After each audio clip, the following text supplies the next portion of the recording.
வணக்கம்.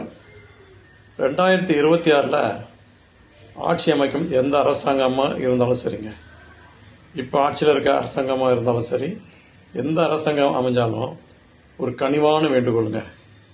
இந்த ஒரு வருஷம் மழை வந்ததுன்னா அங்கங்கே வெள்ளம் நிற்கிதுங்க, ஃபுல்லாக நிற்கிதுங்க, தண்ணி போக மாட்டேங்குது. ஸ்கூல் பிள்ளைங்கள்லாம் அந்த தண்ணியில் மாட்டிக்கிறாங்க, ரொம்ப கஷ்டம். பள்ளத்தெலாம் விழுந்து போகிறாங்க, பார்க்கும்போது ரொம்ப கஷ்டமாக இருக்குது. எங்கே பார்த்தாலும் தண்ணி இருக்குது. தண்ணி அப்படியே பெஞ்சா உள்ளே போகிற உடனே அந்த கால்வாயில் போகிற மாதிரி இருக்கணும். பட் அந்த கான்ட்ராக்ட்காரங்க அந்த ரோடையோ சரி, அந்த கால்வாயோ சரி தரமாக செய்யலை. அது அரசாங்க பொறுப்பு இல்லை, அது கான்ட்ராக்ட்காரங்களுடைய தவறு தான்.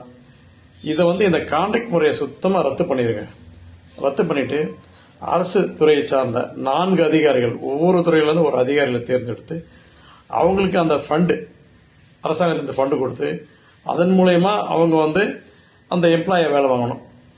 என்ன, அந்த ரோடு போடுற எம்ப்ளாயி இவங்களை வச்சு வேலை வாங்கினா ரோடு அழகாக தரமாக போடலாம். இந்த அளவு சரியாக மேடு பள்ளம்லாம் சரி பார்த்து போட்டால் ரொம்ப நல்லாயிருக்கும். அது மட்டும் இல்லாமல் அந்த வீட்டுக்கு கழிவுநீர் கனெக்ஷன், அந்த மெட்ரோட கனெக்ஷன்லாம் கூட அவங்கள வச்சே நம்ம கொடுத்துக்கலாம். அவங்களுக்கும் தொடர் வேலை வாய்ப்பு இருக்கும். ஒரு மாத சம்பளம் கூட போட்டு தரலாம் அரசாங்கமே. அது மாதிரி பண்ணும்போது ரொம்ப சிறப்பாக இருக்கும். ஒரு 25 ஆண்டுகளுக்கு முன்னாடி இப்படி தான் இருந்தது, கான்ட்ராக்டே கிடையாதுங்க. இப்போ எல்லாத்துலேயும் கான்ட்ராக்ட் வந்துருச்சு. தயவுசெய்து அந்த கான்ட்ராக்ட் முறையை அழிச்சிட்டு அரசாங்கமே ரெடியாக செய்யுங்க. சமூக ஆர்வலர் என்ற அடிப்படையில் என்னுடைய கனிவான வேண்டுகோள். மீண்டும் 25 ஆண்டுகளுக்கு முன்பு எப்படி இருந்ததோ அதே தமிழகத்தை காண ஆவலாய் மக்கள் இருக்கிறார்கள்.